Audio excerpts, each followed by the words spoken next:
All right, I think we are recording. So CK, thanks so much for taking the time to connect with me, to chat.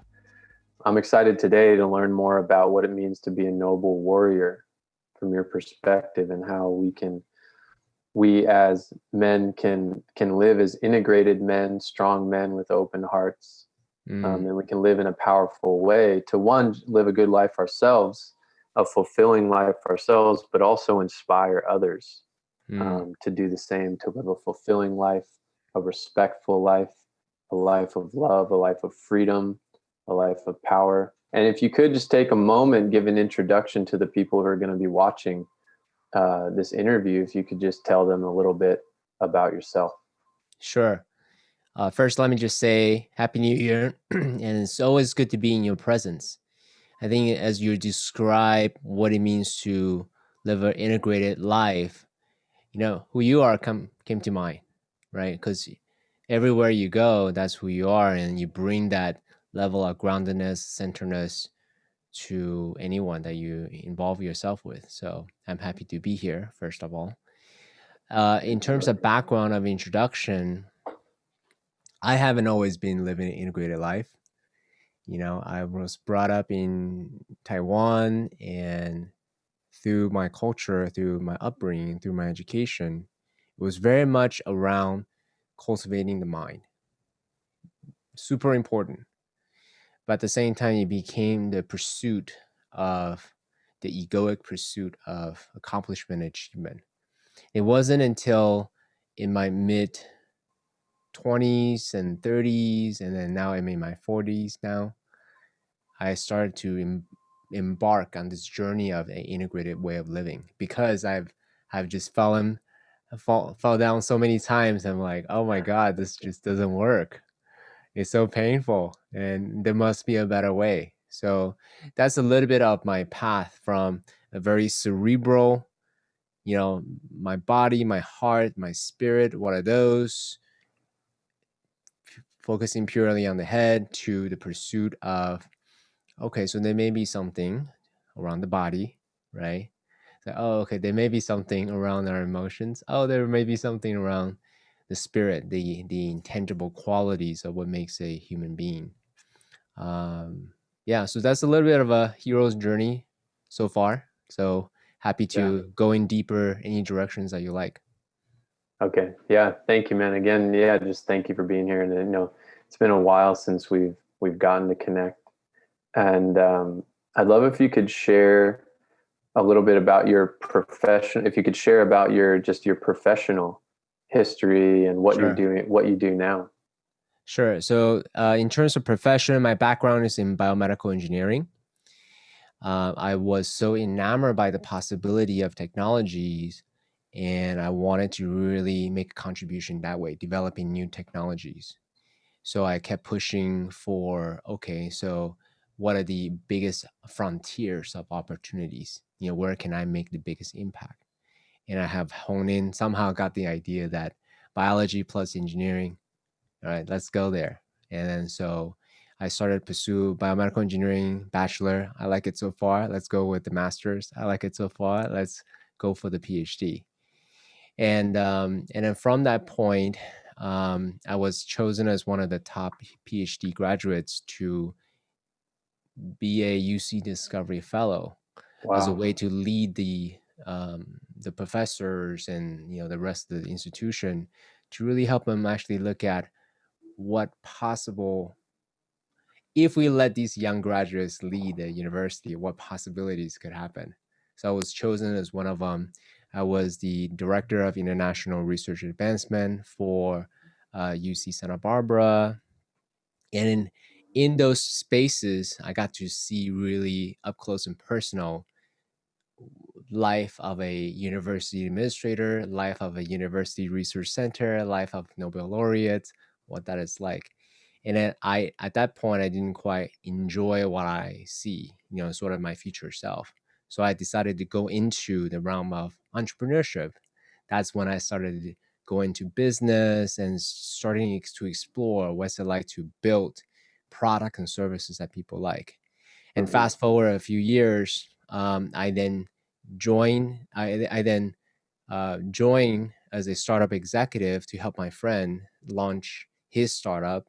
And from that perspective, we built this advertising technology platform to serve brands and with digital ads and TV ads and so forth. And then we grew from an idea that we talked about on our couches to 200 plus people.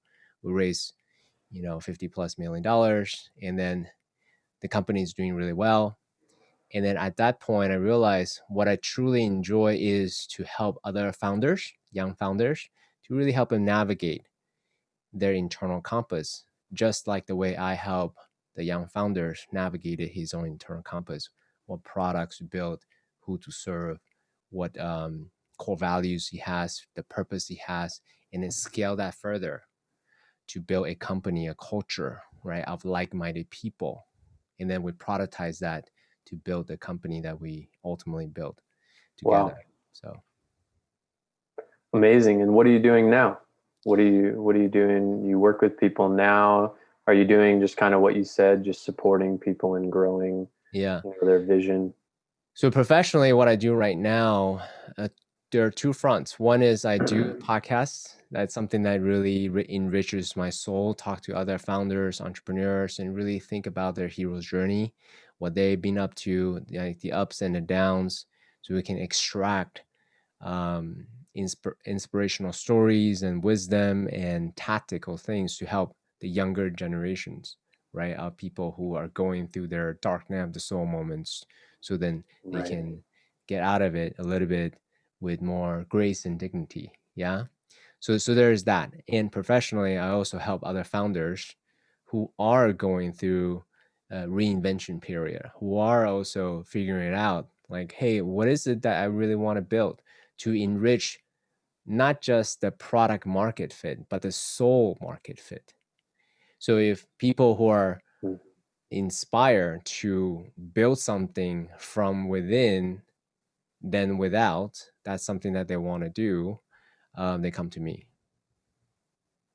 Amazing. You were in the Master Coach program, the Mm-hmm. Accelerated Evolution Master Coach program. Mm-hmm. And we just had our first meeting of the year Mm-hmm. this morning. Mm. And the whole focus was on, what's your soul's calling. Mm. And we talked a lot about that. And so it's really cool that you mentioned that same thing. We talked a bit about the hero's journey and what's your soul's calling. And There are that's no cool that accidents. now, yeah, right. We were talking about that all morning, and now I'm here talking to you about it. So that's amazing. That's the work that you do with people. I Yeah. love that. I Yeah. love that. And then I came to this conclusion because I was coming at it from the marketing opportunistic point of view many times over. And I also have helped others to find their inside out. So the way I articulate it, there's an outside in approach, market driven approach, and there's an inside out approach, what Mm. my soul wants approach, right? Going that way. So I've seen multiple times succeeding and failing. And from my point of view, I think the inside out approach is so much easier, so much better, and so much more enjoyable. Now, there are those probably in your audience who would disagree with me. Yeah, no, it's the function of a business is to make profits for its shareholders. Hey, if that's what you like to do, go for it. I tried that route, doesn't work for me, but hey, you're welcome to try that if that's something that you like. So yeah, and I 100% feel that as well, what you're sharing. But I love from your perspective, what what makes the inside out approach more effective and more fulfilling from Yeah. your perspective. Um, so I'm mixing analogy a little bit, right? So there's journey of 1,000 miles. And if you're outside in approach, then it's about getting to the destination fastest, quickest, most efficient, most effective. Mm-hmm. And until you hit that outcome, it's kind of a miserable journey. Now, it may not be miserable. You may have a very pleasant journey, but chances are as in life, there will be ups and there will be downs. There will be moments where it is miserable. Then that makes it even worse because then you're like trying to figure out, rack your head around, Yeah. what, oh my God, what would it take to get to the other side faster and get out of this misery? Versus an inside out approach, it's about the journey. It's about actually enjoying every step of the way. And when I say enjoy, I don't mean pleasant.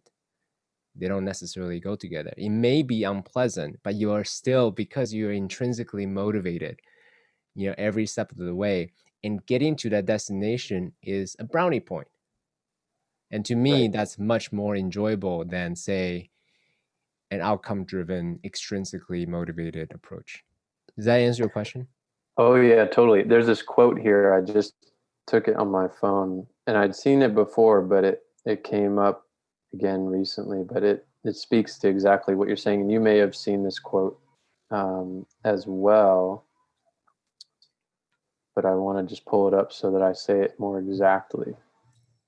It's success is not the key to happiness. Happiness is the key to success. Do what you love, and you'll always be happy. Essential. Yeah. So it's really stepping into, and that's my focus too right now, is really speaking to people about what's your soul's calling and what do you love to do? What would you love to be doing day in and day out? And like you said, if you have ups and downs, but you're doing your soul's calling, you're doing what you feel you're meant to do, well, those ups and downs aren't such a big deal. You just keep continuing doing what you want to do. Yep. Right. 100%. So, yeah. 100% agree. Beautiful. So, your thing is, being the noble warrior. Mm-hmm. Right. So what does it mean to be a noble warrior? Yeah. So the podcast is Noble Warrior. The whole idea of it, quick story, I was in the middle of Burning Man.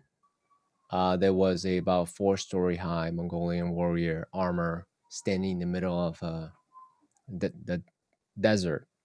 And I got to pay attention to it, visited it a number of times during my Burning Man weekend or a week.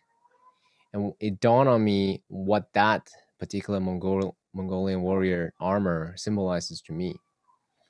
It symbolizes spirituality meets physical realm, right? Meets entrepreneurship. So noble to me is the higher self, capital S self, source, serving the highest good.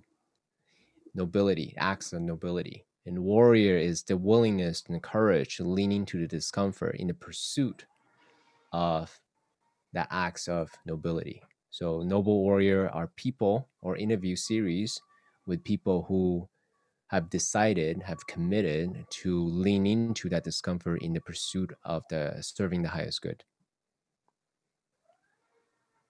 That's it right there. Yeah. Powerful. So then you have people on your podcast, and tell us a little bit about the podcast. Yeah, so the podcast is very much like this, is curiosity driven. Mm-hmm. Loosely, we follow the hero's journey of a particular guest, right? What's the origin story? What is their purpose? And what's their why? Why do they continue to do what they do? And what are some of the darker moments as well as the highlights of their life? So we can not only showcase what's possible for people listening, but also have them get like, hey, if you're a dark spot right now, it's totally okay. It's normal. And here may be some of the nuggets or the wisdom that you can go out and try for yourself. Because after all, we all have our unique journeys to take on. And there are no one size fits all answer. So my job as the host is to offer a variety of different, tactics and strategies for people to choose their own adventure, right? So we zoom in on the tactics, we zoom out on the philosophical, as well as we also do forward-looking possibility, discussions as well. Like, with the advent of artificial intelligence, with the advent of, let's say, legalized psychedelics, with the advent of consciousness hacking technologies, how can we actually use all of these tools to help us create the life that we love. Beautiful. And I know I connected with you around some plant medicines as well in the past, plant medicines and different uses in uh, healing and consciousness and ceremonial work. Mm-hmm. Do you feel comfortable speaking about that Let's a little go. bit on here? Let's do Yeah. it. Let's do it. Noble warrior, So, baby. yeah. So, share a little bit about your experience with plant medicine work and what you do and what you support, and also what you believe in around plant medicine work. Like, why is it beneficial? What has been your personal experience with it? Yeah. So I will say I was coming at it from the high performance point of view. I was thinking about how can I get more utility, right? How do I go to the next level? And through happenstance, I get to meet the Dalai Lama in close proximity. And then I was in his field essentially. And I felt something that I never felt before, that compassion, that empathy. And then from a pure scientific mind, a rational mind, I had no idea what he was doing. I don't think it was a conscious thing. It was just more of an energetic, felt palpable Yeah. thing. And then before I know it, I was weeping from his love, right? And that was what I brought to my first plant medicine experience. And then that really had me, the visions aside, because everyone's going to have different visions and so on and so on. So I don't think that's so relevant, even though that's what most people want to talk about. Well, what did you see? And this entity, this alien, this ancestor, whatever. I personally don't think that's too relevant. What I'm, again, coming from a utility, practical point of view, how will this help me change my behavior such that I get to live a life of purpose, meaning, fulfillment, right? That's ultimately what I care about. And what I saw in my ceremonial experiences are ways to change my narratives about the reality of my life. Is that landing so far before I Oh, keep moving yeah. forward? Oh, yeah. Awesome. Definitely. Yeah. So during my first so now I'm describing it, right? So let me share the lessons with you. Within the first 45 minutes of my plant medicine ceremony experience. Now, granted, I've never experienced anything of this at all. I treasure my mind, so I was very cognizant, also cautious about anything that alters my perception, my Right. reality. So within first 45 minutes, I was at the edge of the universe. I saw a planet-sized Buddha, right? I was one of the Buddha. So that's a little bit of a vision, but the takeaway lessons that I got was I was so judgmental towards others. No wonder they Mm. couldn't feel my compassion. No wonder they don't have an experience of empathy when they're around me. So that there's that, like, oh, no wonder I couldn't, I guess, produce or externalize my compassion because I didn't have it. It was so judgmental, right? Yeah. But also in that same instant, I turned that focus on me. Like, oh my God, I've been so hard on myself. I've been so judgmental about myself. And no wonder, I constantly beat myself up. And that was the unknown for me, right? I had just had no idea. And that just blew my mind. And then in that same instance, and it wasn't an intellectual thing, it was a visceral, palpable experience that I just started weeping for a few, and then it's a mixture of emotions, right? And the forgiveness, and then gratitude, and then love. Because now I'm able to bring that love to the younger version of CK. Like, oh my God, you poor guy, you've been so beaten up by this internal critic. So it was transformative to me in that way that I got to see different sides of me I never could have seen otherwise. And I'm a much more compassionate, a much more empathetic person as a result of it. So I'm now also able to bring that, the body, the heart, and the spirit out of it. And then that was just the first 45 minutes. Right. In plant medicine, ayahuasca is a 6-hour experience, right? So essentially, Yeah. I go through that big experiences 6 different times.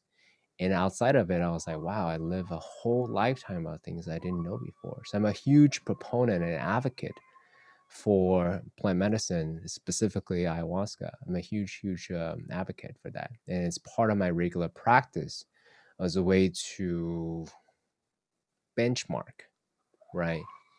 Where am I actually bullshitting myself, right? Living in illusion versus seeing reality for what it is. And then I can be very systematic about the way I progress as a human being. So there's a lot of different things. I'm happy to take a pause and see wherever you want to go in this direction. That was so powerful what you shared, because it's so refreshing when I hear other people, the things that I focus on is like you said, how is this going to change my behavior going forward? How is this going to improve my life going forward? Because there's always going to be all kinds of exciting phenomenon to get caught up in, right? But it's so powerful the way you shared, you had this expansive perspective of the universe, these beautiful visions. What did it come down to? Come down to, how am I speaking to myself? How am I critical of myself? How am I critical of others? And then making the choice to be conscious of that and actually shift that. I've said to people, it's like, you can have all the ayahuasca ceremonies you want and see all these beautiful visions, but if you still go home and you're an asshole to your family, it didn't do you any good, right? Or to yourself, I right? mean, It's like, don't get me wrong. yeah, It's not a silver bullet by all means. no, I'm it's still a practice. right. It the So the way I articulate to anyone listening who's even thinking about it, it's definitely not a silver bullet. It's a glimpse to what's possible. And to change the behavior, some of my clients ask me like, oh my God, CK, I've done, ceremonies, let's say, 3, 4, or 5 times. Why is this still so hard? Well, you've spent 4 or 5 decades, cultivating a habit of self-criticism. Can you expect 3, 4 times of sitting with ceremony or meditation to change 50 years of a habit? That's impossibility, right? So I'm not saying it's going to take as long, but with the intentionality and cultivation and practice, you could change your behavior, but it certainly doesn't change overnight. It is that Yeah. awareness, that consciousness that, oh my God, I'm actually being abrasive towards Andrew, or oh my God, I'm so, beating myself up. I can then breathe, stop, and then choose a different path. Yeah, very well put. And that's beautiful the way you spoke about, you had to have the courage to do that first ceremony, right? Where you're like, you want to take care of your mind. You're very careful about doing anything that's altering, right? But I've noticed that as well, as there's that initial fear of like, what if I do this and I'm never the same again? It's like, well, yes, you're going to do this and you're never going to be the same again. That's true. But with the positive intention and held in the right setting with the right practitioners who are very experienced, the way you're not going to be the same again is going to be profoundly beneficial beyond what you can even understand. Yeah. And I think that's a challenging piece for people to step into, but it's so liberating once you do it. Yeah. I mean, I use dating as an analogy quite a lot.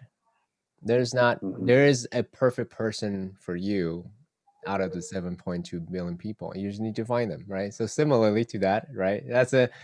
It's not a way of impossibility, but as a way to, similarly, when you find a facilitator or an experience Yes. that is suitable for you, it's also takes, a little bit of an interview, a little bit of dating, so you can kind of get the energetic resonance, because this person may have all the credentials, all of the trainings, all of the testimonials, but if you energetically don't fit with this person's style, well, this person is not the right person for you, which is totally okay. And then as long Yeah. as you find that person, obviously this is akin to spiritual surgery. So certainly it's It's about the background. Don't get me wrong. Look at their testimonials and also look at the energetic transmission and the energetic resonance, and then look at all of it.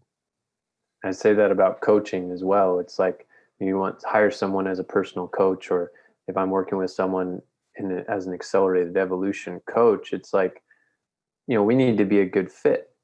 I'm not necessarily a great fit to be in a relationship. I'm not necessarily a great fit to be in a romantic relationship with them. Same with a coach, same with a healer, same with, anyone doing this kind of work, just like you're saying. So Right, that's an right. important thing to remember. Yeah. So to your point, I'll again use myself as an example, right? If someone wants to just go into the angelic realms and the alien images, I'm not the guy, because that's not where right? Yeah. But if someone also wants to just go into the data and then track everything and get so, scientifically driven, and that's okay too. I'm also not that guy. Like, I take, these are all to me different data points, but ultimately what I care about is, hey, I'm going to give you some, I'm going to um, hold up the mirror for you so you remember what your vision is, right? I'm also going to, stand for you when you don't believe in yourself, when when you're in your shit, right? When you're in your shadow, right? That's my role as a coach. And I'm going to do my best to point you to the path that I'm aware of that's balanced between the esoteric and the scientific, so then you can tactically move forward in your life. That's my approach to coaching. What do you think for you?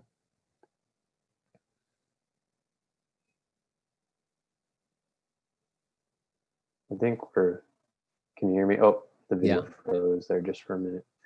Um, I also love the way you started what your share with your experience with the Dalai Lama, because I've never been anywhere near his presence in person, but I've taken time to just sit and watch videos of him speaking, because every time I watch him speak, I feel so moved.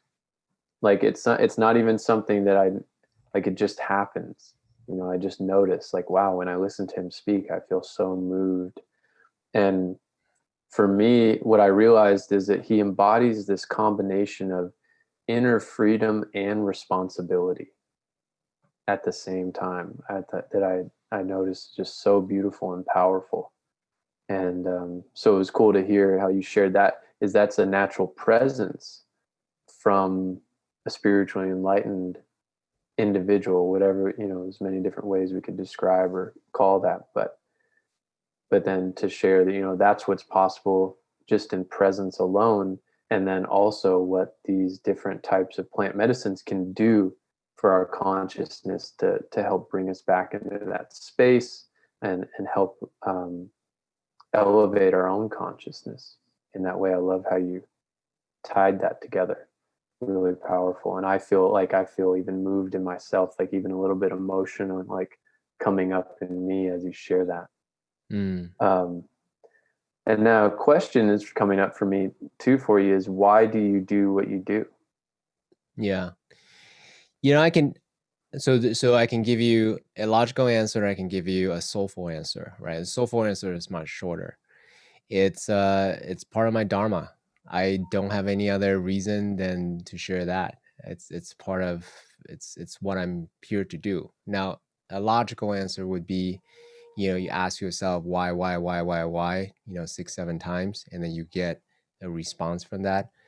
Ultimately, I get my most I am the most fulfilled when I can see whatever I did, conversations, mental models, actionable tactics, such that you unlock some skills, some potential, and you go out and build something that will serve your highest good and therefore have a ripple effect to self, family, community, country, world. Like, that gives me such a high, and that's why I do what I do. The conversation that I had with some of my clients, they came to me uh, really shortchanging their potential, and I, through the work that we do, they unlock something, and now, you know raise $50 million, hire, 200 plus people, 27-year-old being a leader in his industry. This is his first company. The he could be, if he wants to, the next Elon Musk, if he wants to, right? To really change the trajectory of humanity. Like that brings me just so much satisfaction. And that's just professionally, not to Right. mention, who he is as a human being, who as a friend, who he is as a husband, who he is as a father. Like, again, it's all to me about ripple effects. So that's why I do what I do. It's, the ripple effects. I do it for the ripple effects. There you go. Awesome. Awesome. Thanks for sharing that. And is there anything that's just really exciting that you're working on now or that you're doing now aside from what you've shared so far? Any projects, any programs, just anything that you're working on? I mean, there's a lot, right? I'm really excited about a couple of things. One is the possibility of the podcast. I just find myself becoming a better and better space holder for conversations. And that conversation continues even after I stop the conversation with my guest.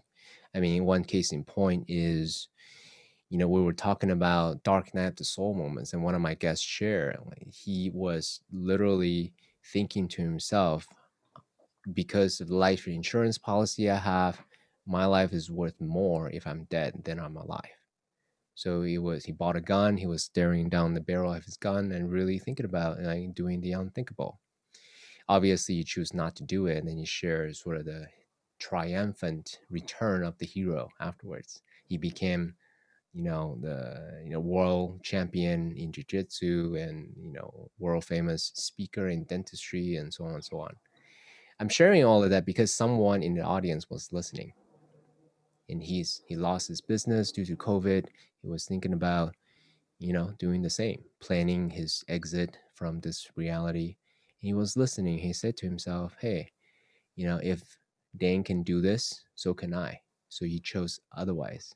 And literally, the podcast saved a life. And that to me is tremendously satisfying.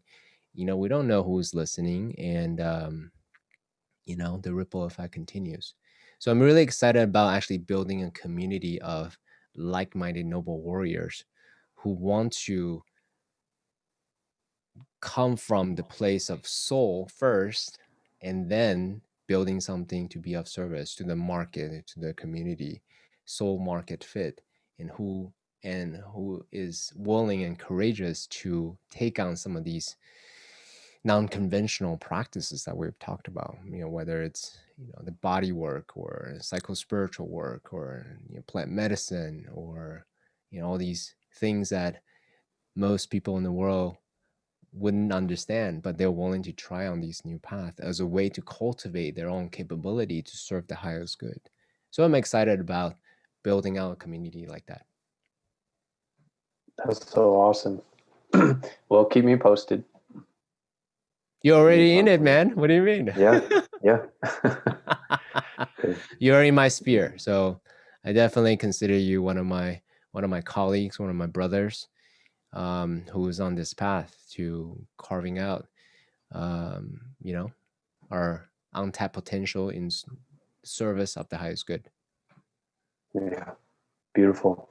Well, it's it's always inspiring to speak to you and hear what you have going on and what you're focused on and all the wisdom, and life experience that you have to share.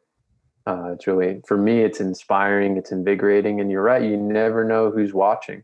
And that's exactly why I'm doing, my YouTube channel as well, and doing these interviews, these podcast style interviews, is because you never know who's watching.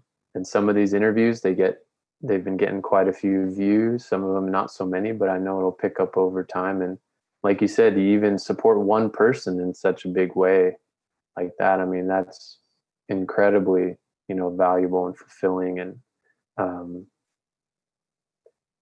everyone listening, everyone watching is so worth it, right? I really want people to understand how worth it they are, you know.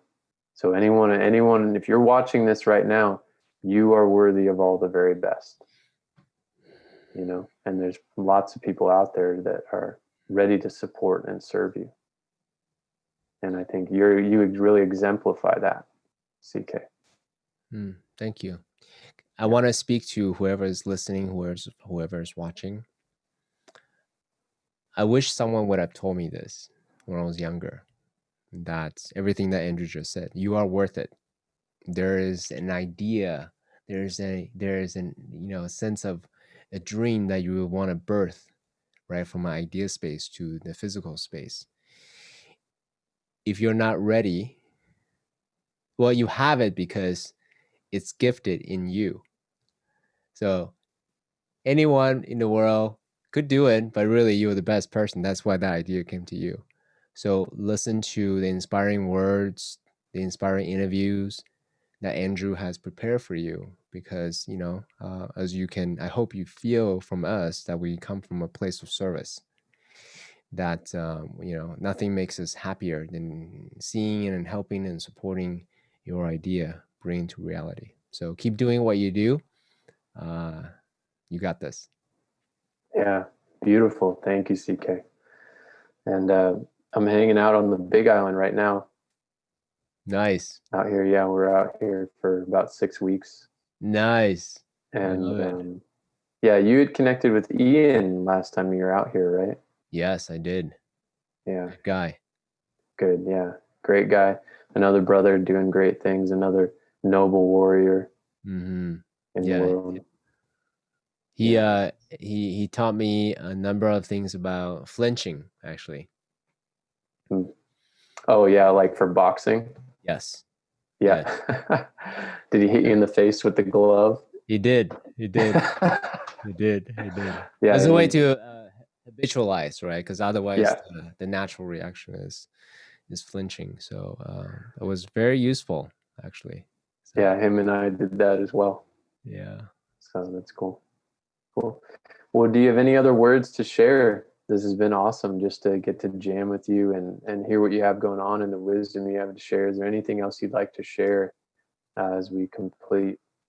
I would say this: anyone who is interested, who feels energetic resonance with me, follow me at noblewarrior.com/group.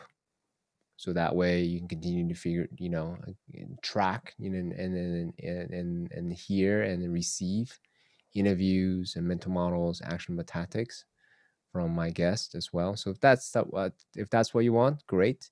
And obviously continue to follow Andrew. He's the real deal. He's a grounding force for anyone who pays attention, right? He definitely calms you down. So definitely continue to follow Andrew as well. Other than that, keep doing what you do. Believe in yourself, keep practicing, keep getting on the dojo, and it will happen. All right. Awesome, CK. Thank you so much, man. Really appreciate this time to connect with you and have you share. And I hope it's not too long before our paths cross in person. Lots of love to all the master coaches. Yeah. Yeah. Thank you, man. Cool. Yeah, it's going good. So lots of love to you, and yeah, I'll talk to you again soon. Beautiful. Awesome. Hey, thanks for watching this interview. I hope you feel uplifted and inspired by what was shared. Make sure you like and subscribe to my channel to make sure that you see all the other awesome videos that we have coming up.